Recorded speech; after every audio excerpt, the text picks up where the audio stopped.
নমস্কার বন্ধুরা, তোমরা সব কিরকম আছো?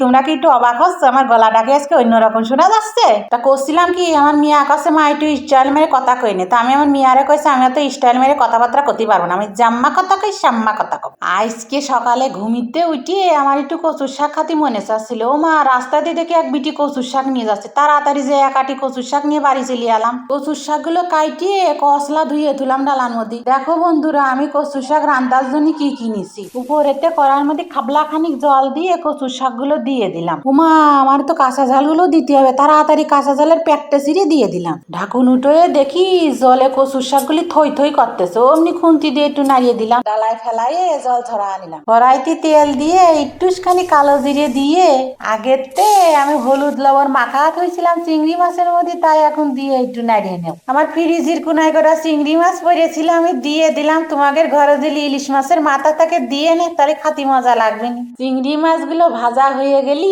হাতায় করে কচুর শাকগুলো ফেলা দেবো। আমার মিয়া করছিল মা উপরের তো লবণ ঝরঝর করে ফেলা দিয়ে নে, তা আমার কি অভ্যাস আছে, ওই দেখো করার এক কোণে খাবলা খানিক লবণ পড়ে গেল। ছোটবেলায় মা যেরকম আমাদের পিঠে হইতো, সেরকম আস্তে রকম খুন্তি দিয়ে কচুর শাকগুলো পিঠেও বাদ, যত পিঠে বাদ তত খাতি মজা লাগে। স্বাদ বাড়ানোর জন্য আমি একটুখানি চিনি দিয়ে নাড়িয়ে নেব। নেওয়া বন্ধুরা, আমার রান্না শেষ হলো। এইবার তোমরা যদি নতুন নতুন রেসিপি পাতি চাও, তাহলে আমার পাশে থাকিয়ে নি।